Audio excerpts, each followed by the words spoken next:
Well, hello, hello, and here we are again. Hello. Yay. Happy Tuesday. How are you, my dear? I am in need of some media comfort. There's this Yeah. idea that people go back to some of their favorite movies because, like, it's comforting, it's nostalgia, and sometimes you go back to movies because there's like some sort of a compulsion in you. And I think that we're both big media nerds, and media is just a big part of our lives. Well, and it's truly incredible because I was like rewatching The Dark Knight recently for the thousandth time. And I'm like, it's Why so amazing serious? how many times you can see a movie that's really good. And then you're still rewatching it and you're like, I'm just enjoying this as much as I did the first time. So it's really impressive that movies have that ability, or just storytelling in general has that ability. Because you could probably say the same thing about books. But yeah, comfort movies.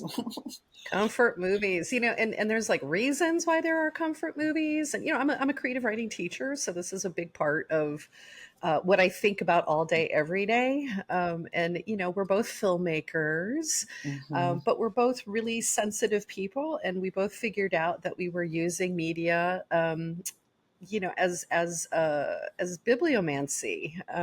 Yeah. And do you have a definition for bibliomancy, or should I give them the dictionary one? Well, I like your dictionary definition a lot. I guess I'll just say because bibliomancy is a new term for me, and actually I didn't start thinking about it until we started this podcast. And I guess for me, it's this idea that stories are a really, really raw kind of magic, and that I think that they have a way of breaking down people's walls internally a lot more effectively than just conversations do. Um, and so, yeah, I've always said movies can force empathy on people who don't otherwise practice it, um, Oh and my God, stuff. that's so good. Say that again. That was Mo- and amazing. I'm only saying movies because I'm a movie, slut. But like movies force empathy on people who don't otherwise practice it. Because Yeah. there's always the classic story of the Rwandan genocide and how nobody Mm. gave a crap, regardless of what news was reporting in this country. Nobody gave a crap until Don Cheadle hopped on that screen for Rwandan genocide, and then suddenly everybody cares. So yeah, Yeah. real Yeah. powerful stuff. Okay. So, side story on that. So, I spent 15 years in Los Angeles as, a development executive for features and stuff. And I worked for HBO as a story consultant off and on for like 8 years. And that was one of the scripts that came through was Hotel Rwanda. Really. And I got to tell you, it was one of the best scripts that I've ever read. And I remember the best scripts that I've ever read. Like I keep them, I carry them in my head. And most of them do end up getting made because a great script is a great script. But this one, and it was so raw and it really spoke very graphically to the Yeah. politics of the time and to, like what the military was doing. And then I have to tell you, I'm calling out HBO. When they made the movie, they changed the character into somebody who was way more sympathetic. In real life, the guy was full on just, like a mafia concierge type. Like he Oh was all wow. in it for himself because those were his circumstances. And you don't do that to Don Cheadle. Like Don Cheadle, like we Mm-mm. can't see him as anything but like No. fabulous and amazing and a good guy. So he's like, yeah, let's make this shift and we'll pretend like I was a good guy all the way through. So if anybody is interested in that kind of stuff, like go find the original adaptation of Hotel Rwanda. It will blow your mind. And I also think part of it was like, oh no, we can't, like Americans won't understand it. Like it's so graphic. So I also feel like they kind of lifetimed it a little bit. Yeah. But did the story come through? Yeah. I mean, like Americans were able, like you said, they were able to practice empathy for a conflict that otherwise, no. Yeah. Yeah, that's really powerful. I still haven't actually watched that movie, but I will. Oh, you I just should. came off of watching Rounders again, which is a 1998 movie with Matt Damon, who was, hot off of Good Will Hunting, and Ed Norton, they were both up and coming dudes. And I'm like, why am I watching this again? And it really ties into what we're talking about with bibliomancy, which is for you and I, and for many, many, many people who choose to kind of pay attention. Our media speaks to us and tells us things that we need to hear. I Yeah. think sometimes bibliomancy can be reduced to like looking at the future, but really, like it's pep talks. It's, hey, you forgot this thing, or you don't know this thing, or like you come to it with a question, and like it answers your question. I am forever sitting down and being like, why am I watching this? And then there'll be like a line of dialogue, and I'll be like, oh, that's why. Like my internal instincts or whatever couldn't get through to me. So my spirit guides speak to me through my media. And you're nodding, so like sounds like that's the same thing for you. Well, now that we're having this conversation, it's truly dawning on me that bibliomancy and storytelling truly is a form of divination, Yeah. where you're just tapping into your deepest self. Anytime I have to write, I always try and sit down with a movie beforehand to get me into the zone. And there will be Mm. movies that don't connect with what I'm writing at all. And then when I'm watching it, there is a connection piece. And it's like, this is the piece that I was missing. My spirits knew that this is what I needed. So they made me watch this movie. Oh, that's you know? uncanny. And there's like Yeah. the this level, so like the physical realm level of it, where I know a lot of writers who will design like playlists, so music, for example, and they'll be like, oh, Yeah, me because it's too. the tone, it's the mood, it's the atmosphere. But when you take this one step further, it's like, but what is the song about? And then you suddenly realize that you were propping yourself up with like the themes of whatever it is that you were writing are reflected in this, and it's working on your subconscious, so that you're working the themes of things on a different level, so that you can just carry on getting the story out. At least that's my theory, and I'm sticking to it. Well, and I think, to progress, like films in particular, just the visual versus auditory component, I truly think they're a kind of art that is just so much more approachable for everybody. And the fact that they can also heighten music, and that there's so many films who just have iconic scenes that just have iconic music to them that you'll just never forget, and it makes the entire movie, whether it's a soundtrack or a score. It's just like, one of the movies I'm going to talk about today is Moonlight, and that movie just Oh my tore through gosh, me the first yes. time I saw it, and that soundtrack Yes. is amazing. It's so good. So I feel like watching and then also listening, it's engaging a lot more of your senses than other forms of storytelling often do. Oh, I love And so that. I think there's a particular magic behind that too. Yeah. Yeah, when we say movies, we also mean like TV, or like Yeah, whatever kind of storytelling you are consuming. So it could be, a podcast that's a piece of fiction or creative nonfiction. Yeah, so I do consume a lot of nonfiction at this point. When I got really heavy into the psychic studies, it was required of me to start listening to my elders, shall we say. And some of my elders, by the way, yeah, are younger than me, because they just know things that I don't know yet, and I want to hear them talk. And I will do this all the time, where I'll be in whatever mental state I'm in or psychic state that I'm in, and invariably my phone will just serve me up exactly the right wow. video that speaks to whatever it is that I'm going through, and I'll be like, oh, thank you very much. I needed that. I needed to get my head straight, and this did it for me. I don't know. Are there consistent things that you go back to because it helps you Yeah, feel settled and focused?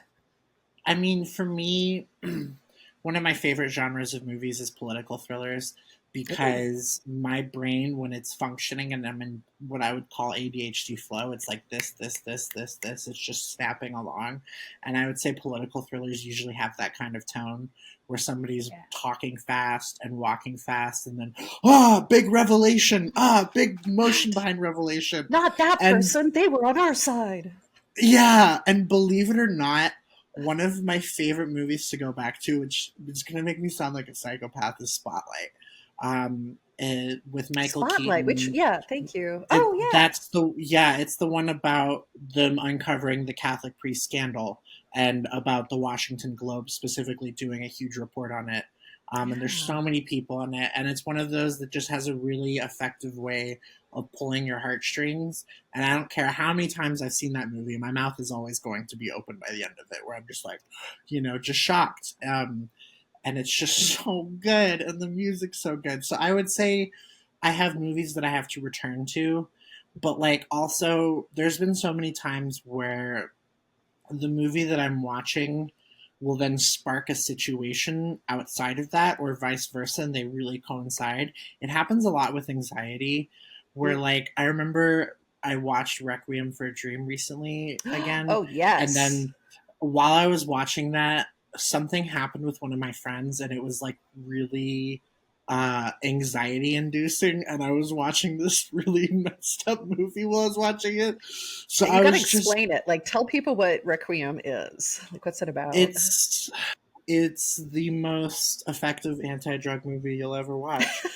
Um, Because it's it really makes you feel like what it is to be wrecked by drugs. It's Darren well, Aronofsky, probably what his first or one of his very, very first movies. it's the one he's most known for because he had only done two before that, Mm. or just one. I think he only did Pie before that.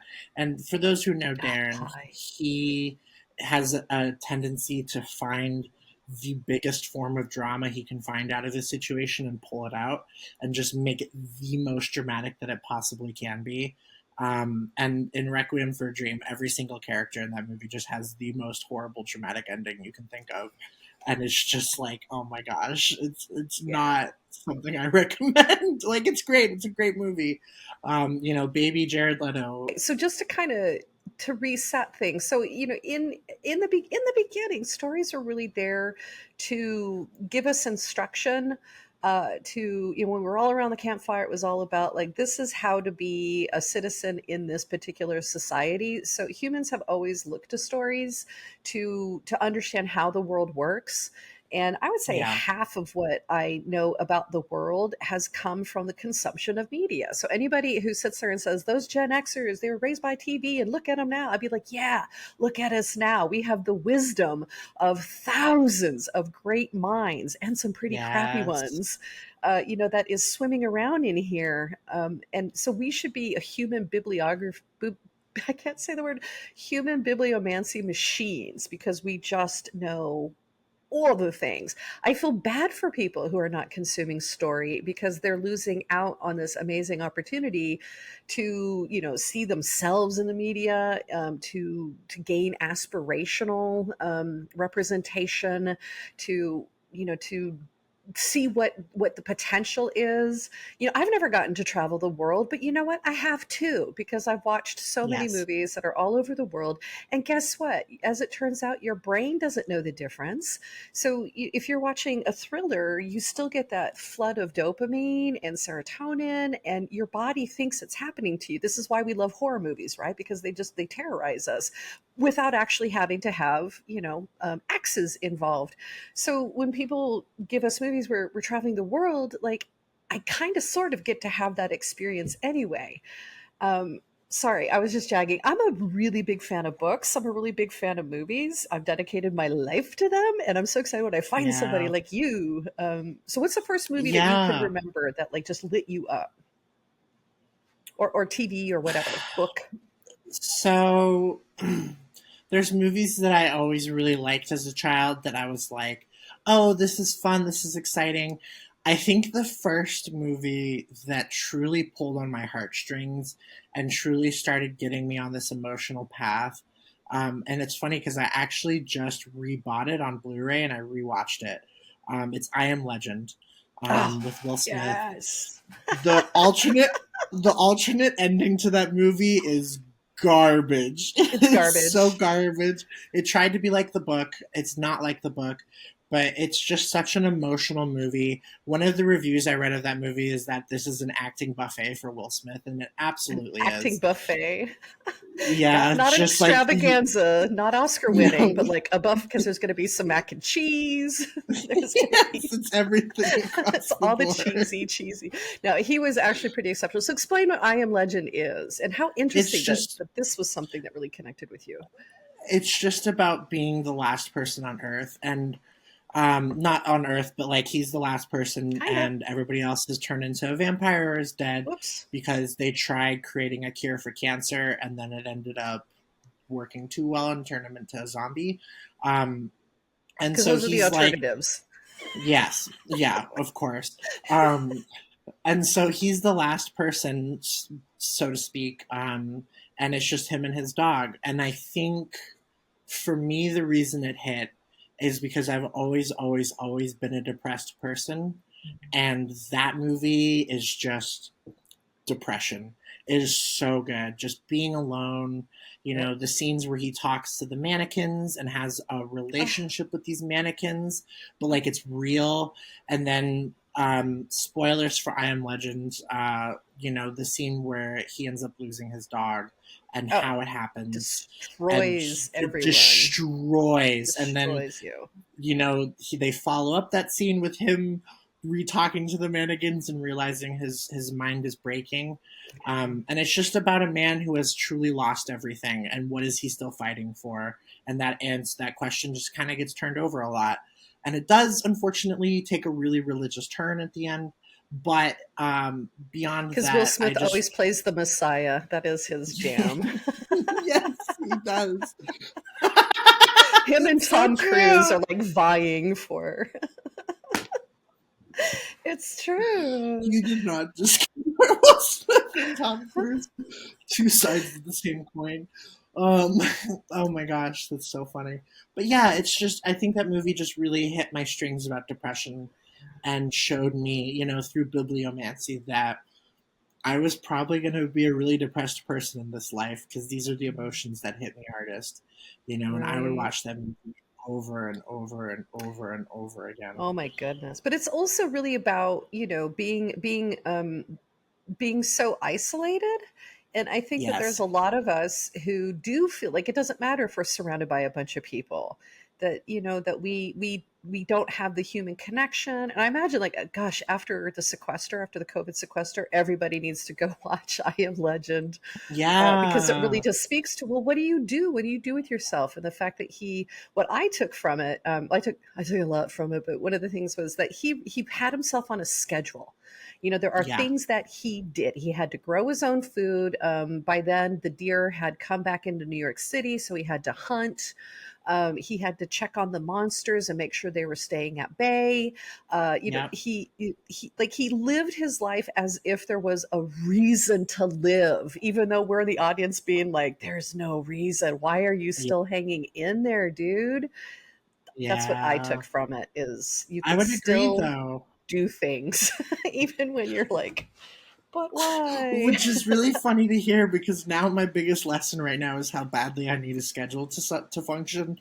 So it's like it's always been there. It's always been there. Get me back to I Am Legend. All the What? answers to how to withstand a world that has forsaken us is right there. I also like that he kept media alive. He understood that, like, escapism and entertainment, so he Yeah. had a generator and he would watch movies. And I can't remember what the movie Hmm. was, but it was thematically resonant for what he was It going was it through. was Shrek. It was Shrek No, was the stop! It movie. was Shrek. Yes, it was Shrek, and because he finds the family, and then the kid comes and he's watching Shrek, and he starts for word quoting Donkey's lines, and he's like, "I love Shrek." I'm Wow. like, oh, So Will Smith was the ogre in the swamp until he found his family. I want to talk about another Will Smith movie that he actually played. We're talking about, like, Jared Leto and people wanting to play against the typecasting. So one of the things that happens with artists, and I don't care what kind of art you participate in, there's like a big burning question inside of you, and your art is the yeah, thing that you are driven to use as a way to untangle it, to readdress it, to spin it in a lot of different directions, and to try to, appease this itch. And one of the things that I've noticed is, in filmmakers, if they ever get the answer to that question, they turn into just rubbish storytellers, because there's nothing burning inside of them anymore. So it's wonderful as an artist, as a filmmaker, to have a good sense of what it is that you are fixated on. Um, and and there's a movie called Hancock, and everybody hates this movie, and I am yes, obsessed with this movie. it's so good. Why do people hate it? It's Because it doesn't it awesome. doesn't follow the Hollywood formula, like, No, at it does all. not. So we meet Will Smith, he's got superpowers, but he's a drunk. He is belligerent. He destroys things and doesn't care. and everybody hates him. They hate him, even though he's got these powers to like save the world. He's got no focus. He's got no purpose. He's just a really desolate person. So once again, Will Smith depressed, Yeah. which is him being Yeah. like, I am not the Fresh Prince of Bel Air. So what ends up happening is his manager, who's played by the ever wonderful Jason Bateman, is like, we've got to rehabilitate your image. So it's creating this external personality that isn't really him, but it's so the world can like find him more palatable, and Yeah. I don't know, send a little less hate his way. And it turns out that Jason Bateman inexplicably is married to Charlize Theron, who's like, if Jason's a 7, like, Charlize is like a 20. So it's like, I don't Oh my understand. God. Okay, Yes. we'll just go with it. Um, anyway, and it turns, and they have this, like Will and Charlize have this great chemistry. It's like, what's going on here? And what it ends up being, I mean, it's a love story. It turns out that they're both gods. She has forgotten herself. She does not remember. She thinks she's a human being, and Will has It's the not. other way Oh around. wait, yeah, yeah. Am I getting it Because wrong? she remembers vividly, because they're Oh, that's brother right. and sister, and he doesn't remember that he's a god, but she does, and she's like, you have to stop this, like, and she doesn't want it all spoiled and stuff. So yeah. They're not brother and sister though. I thought that they No, they're brother were. and sister. Oh no, now we're messing it up. Okay, this is how I remember it, and I could be wrong. That they were two gods who replay Yeah. this life over and over and over again, and they always find each other again. And Hmm. most of the time, they can't get it together. They can't have the big epic romance, or they have the big epic romance for just a small amount of time, and then they are shot putted into another lifetime, and they have to find their way back to each other again. And you're looking Oh, like, you're can right. No, you're right. Because okay, at first she was trying to convince him that they were siblings, but he wouldn't believe it. So you're right. And it is kind of, it's just you're right. It's such a beautiful romance then. yeah. Because it hits on the same beats as I Am Legend, where it goes back to the loneliness because they can't be together. Right. So here's the uncanny thing. As it turns out, when I go through my favoritist movies, they almost always are about people whose potential has somehow been diverted. Whether there's, supernatural shenanigans, or, trauma in childhood. And it's this movie where they have to kind of fight their way through this oppressive situation in order to become their full and complete awesome selves. Well, hello. First off, that's just being human, y'all. Like, we get to, Hmm. Hancock is the way things are. We forget who we come into this life. We don't remember that we are eternal beings. We take on all this trauma. We have to fight through the Wow. trauma. Once we get through the trauma, then we start to remember how, galactic we actually are. And then how far down the road do we get to connect with those superpowers again?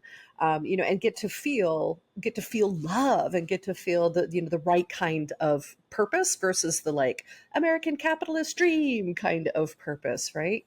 Um, yeah, there's a whole list. When I was preparing for this episode, I was like, oh my gosh, these are always the movies I really love, is when people kind of break out and return to their true awesome selves.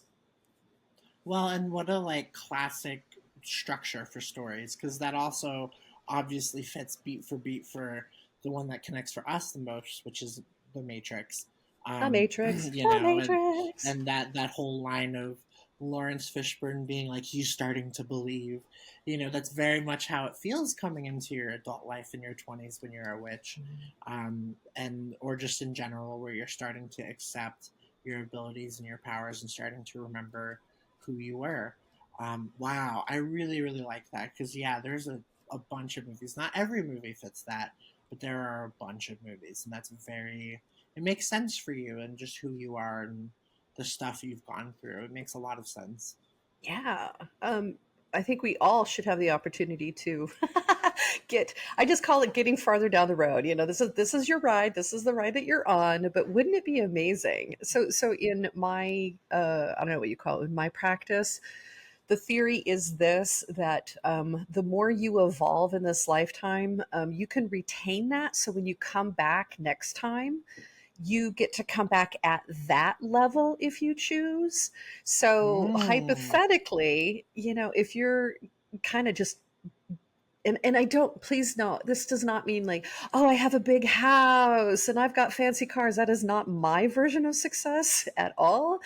To me, it's all about this connection to these greater potentials for humanity, and then to come Yeah. back. And one of the things that they're saying now with younger generations is you guys are coming in at that higher point, whereas Gen X was coming in buried in the muck and having to dig our way out. And so many of us have that we now, are kind of parallel with what the Gen Zers. What you naturally came into, I had to fight 30 years to get to. Love you. Yeah. Meow Well, meow. Not jealous. well, and I mean, like, it's all shades of gray because it's like, like, it's kind of like, I know you're not a video gamer, so No. excuse me for just a second, bear Do it. with me. Go. But Hey, it's media, in man. It's video storytelling. games, well, in video games, a lot of games have this idea of new game plus. So you finish the game one time through, and then you get to start it again, but you're starting again with your skills tree already decked out. Like you already have all the skills that you had from the previous game. And so then there's ways that they try and make it harder. And like, because for me, I feel like I did know, like you said, I did know that I was full of potential at a young age. I did know that I had a really big role to play. I did know that everything I was experiencing in my childhood, this wasn't it. And that this was garbage and this was bad and that I had to survive and that I Mm, knew I just had to get through it. But it also didn't nice. make it any easier, Yeah. because I would say a lot of my films that I clung on to, going back to this idea of I Am Legend, were depression ones where a character felt this sadness that was so deep and so void tearing that it tears the fabric of the entire movie and that you can just feel it all the way through. And one that fits really well with what you were talking about too is like Eternal Sunshine of the Spotless Mind. Oh, yeah. I When I first watched that movie, it wrecked me because it's understanding, coming back into this life with these previous skills, you're also relearning how to have sadness again and how to have heartbreak. And like, I don't know, I feel like there's a lot of stuff that I didn't deal with in my last time because I didn't have the layers of burial You that were I a had Gen to Xer. unearth. Sorry. Yeah, exactly. And because I didn't have the layers of dirt to dig through, as you talk about, I was immediately dealing with that stuff as I walked into this lifetime. I was dealing with heartbreak as a child. Like, what? I mean, you had birth That's trauma. We talked unbelievable. about that in your trans episode. Yeah, that's Like you literally were true. broken coming into this world. Holy Oh Toledo. my god. In so many ways, too, with the hip dysplasia. Asparagus. Oh my Asparagus, gosh. but not like totally Um, relevant because we, yeah. the movies that we end up getting attracted to, I'm just going to call it media. So it could be video games, TikToks, whatever.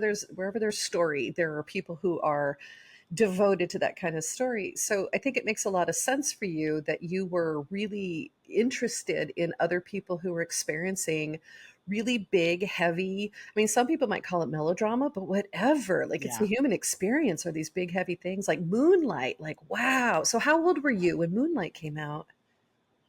So Moonlight came out my senior year of high school. And it was at a time where I had just gotten my car and I was getting this freedom from my mom where I was allowed to do things on my own. My mom and I would go and watch a movie every year for my birthday. And the year before, we had a really big fight, so I went and saw Godzilla by myself. And so I'm starting to form my own relationship with movies. And yeah, I randomly wanted to see a movie. I saw what was in theaters. Moonlight was in theaters. I was like, heck it, let's send it. And it was one of the like top five first movies that I ever went to the Mm, movie theater by myself and yeah. saw. And I remember just being floored the entire time Yeah. because that movie's beats are the emotional beats. They're not story beats. If you look at that movie, there isn't a clear beginning and end. There isn't a clear conflict that was resolved. There's not a resolution, it just ends. But it is such a good story about losing yourself and then finding yourself, just like you're talking about. But it's through the lens of what society does to us, specifically what society does to black men and also homosexuals, Mhm. and the roles that they are forced to play. And it's just such an emotional, beautiful, hard, deep movie. And after the end of it, I was just completely outside myself, like sitting in the theater. The lady next to me was just as floored, and I heard her say "wow" out loud. And I was just like, "Yeah, wow."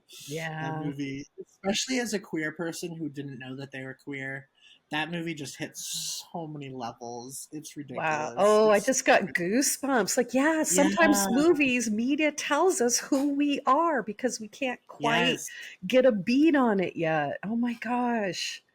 Yeah. So, yeah, Moonlight, for those who haven't seen this, oh my gosh, Oscar winning, Barry Jenkins.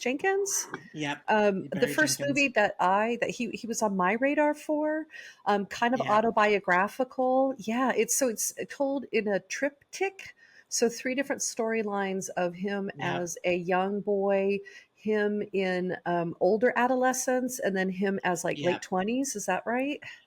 Yeah, so it's a 5 year jump between each of the storylines. It's 5 to 10 years. I think it might be 10. Might be 10. Where one, yeah, one he's a 7 year old, 7 or 8, 6 or 7, and then he's a teenager, and then he's in mid to late 20s. And it's played by three different actors, all of whom do an amazing, phenomenal job. The acting they got out of that child, oh my Oh my gosh, gosh. Like, was unbelievable. this child like Um, taken care of on that set? Did he have Well, and it's therapy? Did he have... interesting for real making this child say this derogatory word in a sad, Let me tell you, teary eyed Gen way. Xers just terrorize little kids and poltergeist. That's all we did. Look what you people do to, to your child actors. Well, and it was interesting because Moonlight also had an impact on our society. Yeah, Because big if you time. remember, it was the Oscars mess up. It was the one where, they come out onto stage to announce who the best picture winner is going to be, and Warren Beatty got handed a card that That's said La right. La Land, Yeah, and he read La La Land out loud, and then somebody had to come up and say, "No, it's Moonlight." And then the following year, white savior film Green Book wins Best Picture.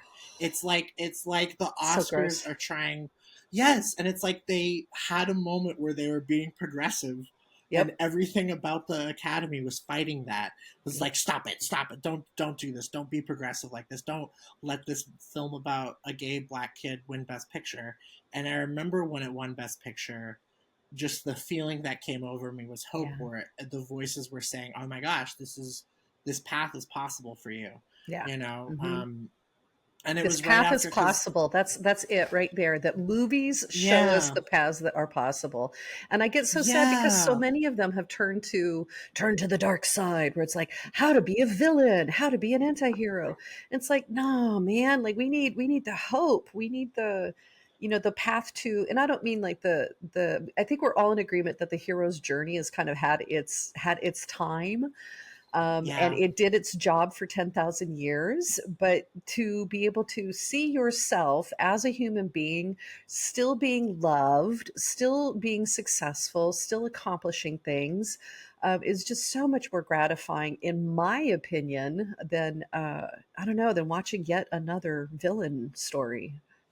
So movies have always been this place where we can learn how to function as human beings, how do we can function as a society. And we were talking about like post-apocalyptic movies, which were all the rage for like 20 years, to the mm-hmm. point where publishers were like, oh my God, if I read one more YA post-apocalyptic book, like I'm walking away and you'll never see me again. Where we just became really fixated, but it also commercially was really popular because, again, it's like, let's explore this place. And at some point, conversation, you had said the phrase like creation through destruction. So I do Yeah, think a lot of movies especially in America, that we use this device of destruction as a way for people to like prove themselves. Mm-hmm. In fact, I feel like that's all of the hero's journey is you're going to go through terrible obstacles. Your things will be fraught. There will be, I don't know, harpies and senators and I don't know, cyclopses. And at some point, though, you will, your natural, your core self as a human, will vanquish all obstacles, and you will prevail, and then you will happily go back to the place of your birth, and you will be welcomed, and you will be able to find your way in that society again. And that all of that became really non-functional for American society somewhere in the 2000s. And I remember when Hunger Games came out, there was some things that were Mm-hmm. really different about that. So one was the fact that when we meet Katniss, she's already in the throes of PTSD. I mean, that kid Yep. is mentally upset. And it doesn't change, it only gets worse. She goes through all of these obstacles, and it doesn't turn her into a god. And she doesn't go Mm-hmm. home and everybody loves her and everything is fabulous. She goes home and she tries to drink herself to death.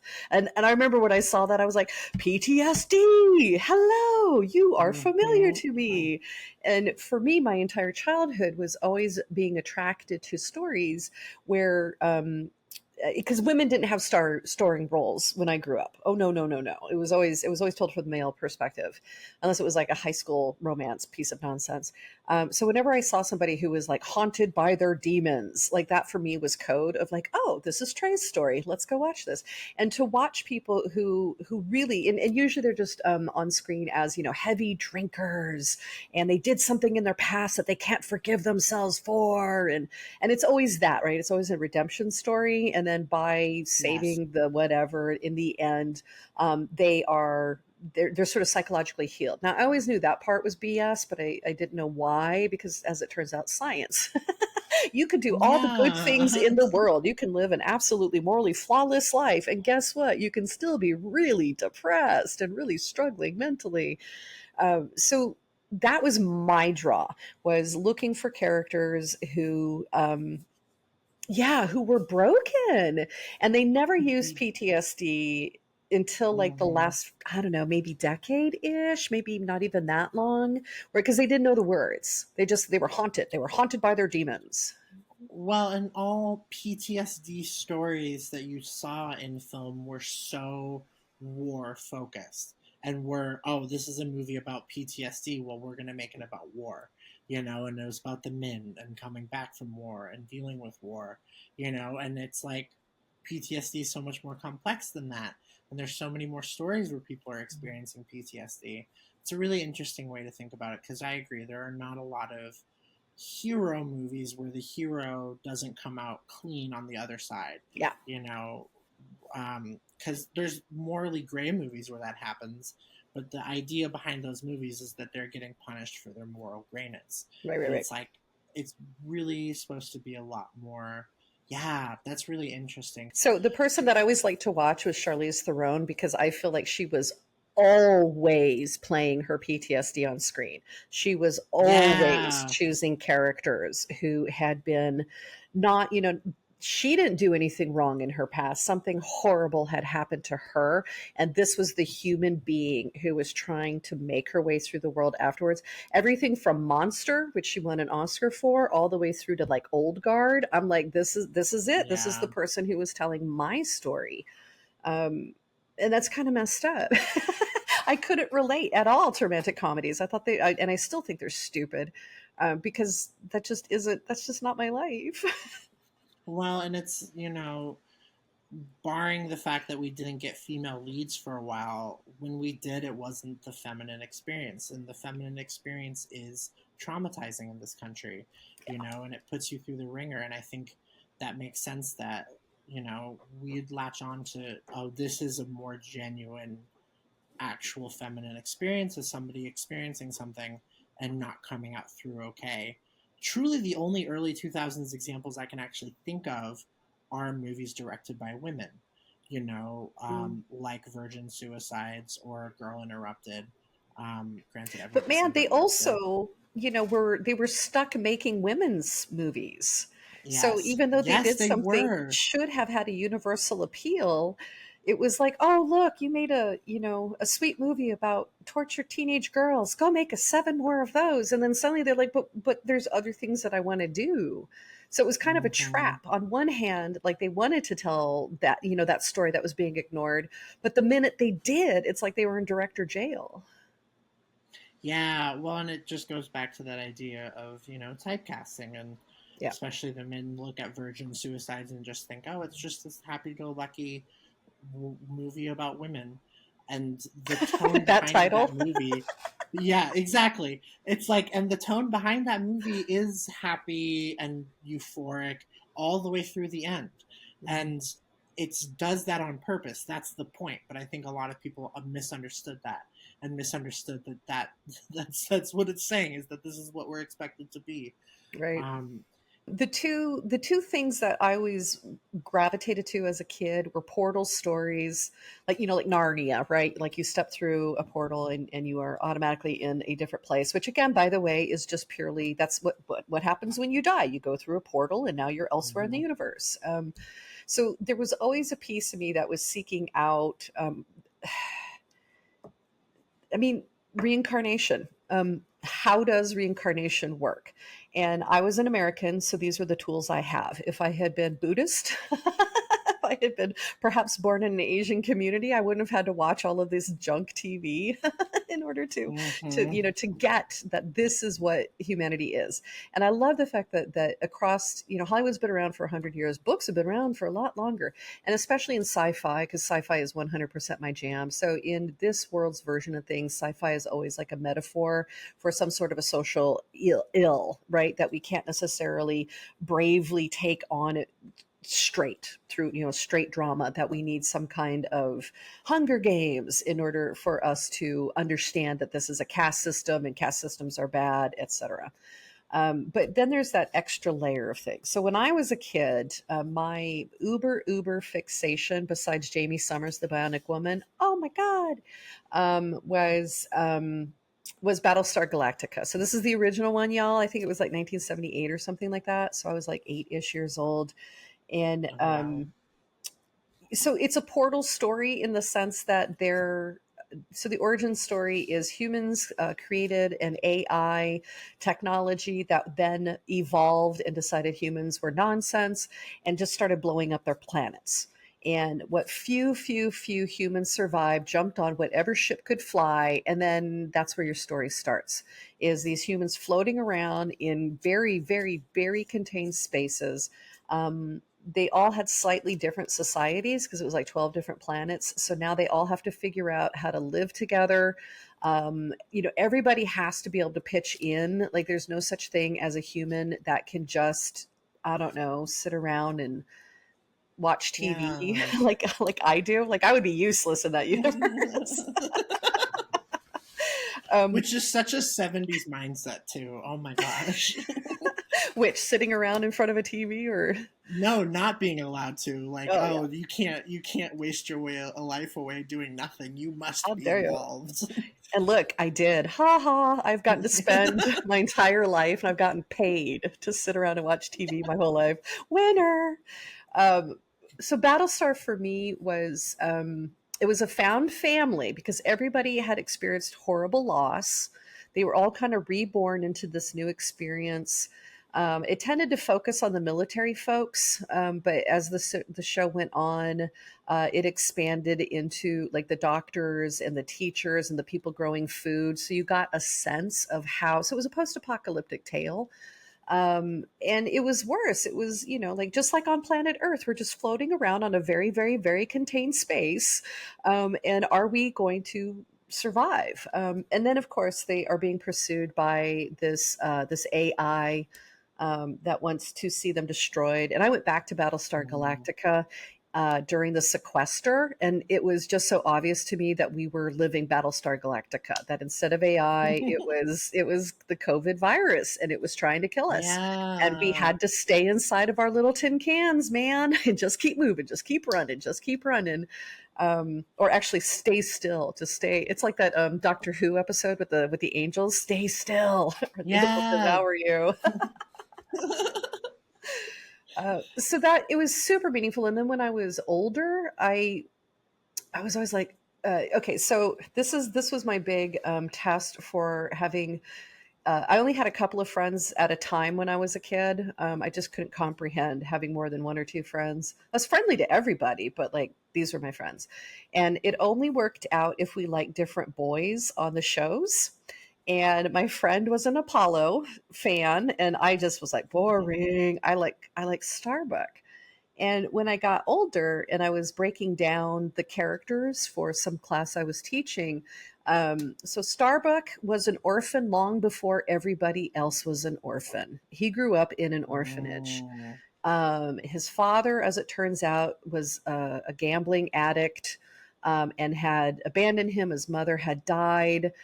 He had spectacular skills. He was the best pilot. So he found the military, as many lost young people do.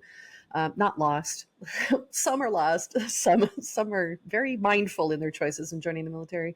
I don't want to insult anybody, but he was a lost boy, and he found the military, and it was a found family. So his unit. So he was going to do Mm. everything in order to keep his unit alive, and then by extension, humanity alive.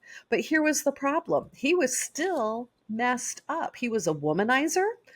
He could not, like, he can only deal with women on the most surface level, the idea of commitment. And they make a joke out of it. But I'm like, but that's the truth, man. Like, commitment is really, really hard for a kid who Yeah. never had any real attachments until he was an adult. How is he supposed to know how to work this? He was a gambler. He smoked cigars. He was a drinker. And I was like, oh my gosh, like Starbuck was my role model as an adult because he had PTSD. Like he was Mm. living what would end up kind of being my life. I wasn't very good at the hypersexualized part, but that's my fault. That's not Starbucks' fault. He's blameless in that. He's blameless. He's blameless. Um, and part of his arc, he's one of the few characters in the original one that really had an arc, and it was him being able to accept um, love. And being able Mm. to express the love that we knew he had for Boomer and Apollo or whatever. um, he couldn't quite connect with his humanity. He would rather just perform and be the best Viper pilot, the most daring, the most outrageous. He was always the guy that did the most crazy, crazy rescue missions. Because he had no sense of self. He had no sense, like like he wasn't fighting for his own life because he didn't value his own Yeah. life. And I didn't understand any of this until like 40 years later. And I was like, whoa, Starbuck was one of the most complicated characters on TV. So of course he was my Mm. favorite because he was kind of living my life. So there you go. That's my Well, childhood, the and thing that impacted me the most. what a like ahead of its time kind of character, and to have this character who represents these ideals that men are supposed to uphold, and like being the best in the field and whatnot, but still allowing the fault to show through, and the Yeah. trauma and the PTSD and the grayness of it all. Yeah, that makes a lot of sense, especially for the 70s. That's really, really ahead of its time. I think they kind of painted Yeah. him though as like we didn't have the concept of man child at that point. It was just like, oh, that's Starbuck. He's off gambling all of his wages away again. We know where Starbuck is. Where's the casino? I'm like, that's addiction, people. Like, why are we? Now he's just a total man child. It's just a mention. Um, yes. Yeah. Oh, that makes a Anyway, lot of sense, and it's interesting because sci-fi definitely exists in that field, and for me, yeah, I talked about I Am Legend, but the most influential movie for me was definitely Cloud Atlas, Cloud which Atlas. comes from Tom Tykwer and the Wachowskis. The way that movie is set up is it's nearly a 3-hour movie, and there are 6 storylines that are happening simultaneously throughout the movie. And Tom Tykwer got to direct 3 of those storylines, and the Wachowskis got to direct the other 3. And when you're watching them, it's very clear who directed what. You're watching it, and you're like, "Oh, this is the Wachowskis for sure," or "This is Wow. Tom." For those who don't know Tom Tykwer, he did Run Lola Run. And Oh my so God, one of the best movies ever. Yeah. Yes, yes. And the book Cloud Atlas is just like a Bible for a lot of people, but essentially that movie is about past lives and about the idea that we are reincarnated and that we are still trying to achieve the same things in the next life, just in different ways, and that our paths continuously cross over many Mhm. lifetimes, and that we meet the same people over and over again. And it's basically just an examination of that for 3 hours. I think the book does Fabulous. it a lot more effectively. The problem with the movie is, how do you show a character who was one race in one lifetime and another race in another lifetime, but still show it's the same character? So they did a lot of race bending. They didn't do blackface, but they did everything else, like everything else across the board, which was Wasn't just Tom such a Hanks wild. Asian in one life, in one lifetime? They do Tom Hanks as Asian. They do black people as Asian. They do Asian people as white people. They do black people as white people. It's insane. It's all of the above. Halle Berry does whiteface in that movie, Yeah. which is the most jarring thing. I It's love the that movie. uncanny valley where we're just like, I can't accept this. I can't accept this. This isn't quite right. It's what's going on. Um, yeah, and I guess, you know, when that trailer came out, it was to a song called Outro by M83, which is one of the best songs ever made. They actually used it in a short film that we watched in your class. And I remember the trailer just seized me, and I was just like, oh my god, I have to watch this movie. And I watched it and I loved it, even though I did not understand the themes that were at work at all. I did not understand them at all. But basically, it was saying that we are just continuously doing the same thing to try and reach enlightenment or reach this goal. And it was, in my understanding, the first time Eastern ideologies really broke through in Western culture. Just for a second. I don't think anybody really latched onto that movie besides a few spirituals and film people. I don't think people remember that movie very well. But it's there. It's always been there for me. And after I transitioned and I, did a bunch of psychedelic drugs, I rewatched The Matrix and I rewatched Cloud Atlas. And I was like, oh my God, I get Cloud Atlas now. Um, and yeah, I don't know. I was always, I get it now. I'm on drugs. I get it. I love that you just dropped that. So yeah, I did a bunch of psychedelics Yeah. and now I understand. um, By the way, that has been the path for a lot of people. Yeah. Oh my God. Well, and I mean, 2020, it was the pandemic. I was at home all the time. Like, what else was I going to do with my time? Wow. All right. Besides just shatter my ego. Um, It's so time to I hack don't Cloud know. Atlas. Yeah. Like, I feel like it's just tapping into the fact that everything's connected and that all of our pain is connected and that we are all here for a greater purpose and that we are all connected to each other. And for me as a kid, that was it. Just we keep doing the same things again. We keep doing these past lives.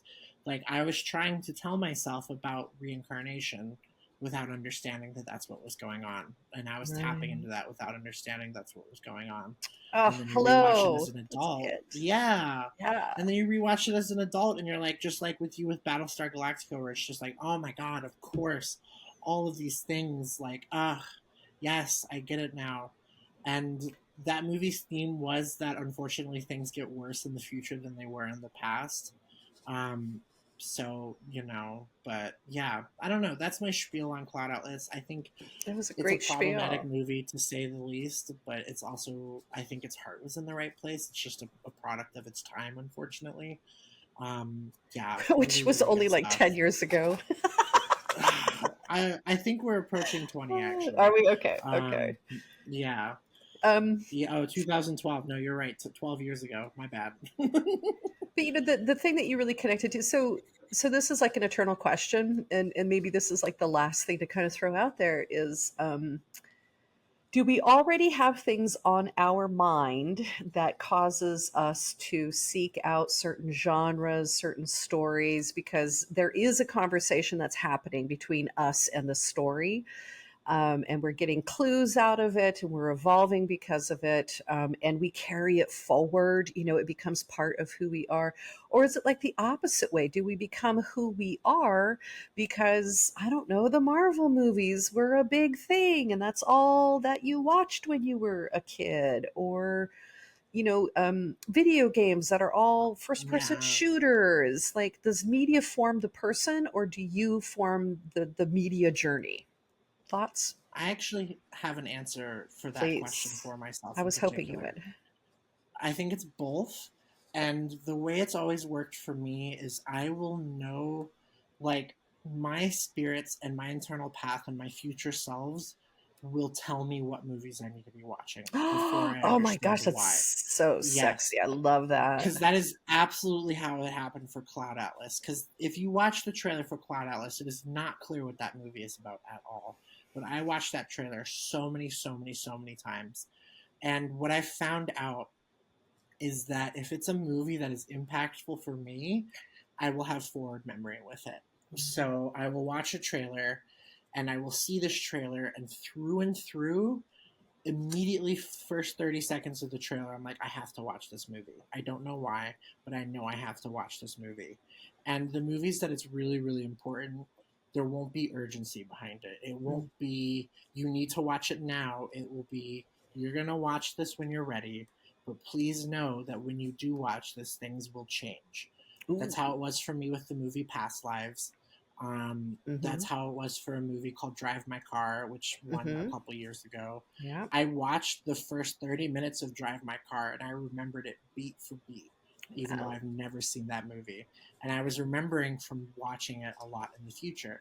And so I do think movies, for me at least, have helped form who I am as a person, and that I am now doing the work spiritually to make sure my back ends get those movies and have watched those movies, and are going to start telling those movies so that other people can make those connections. Oh, I Um, love that so so much. that's how I view it for me personally, because Yeah. I'm very connected with movies before I know why, not after.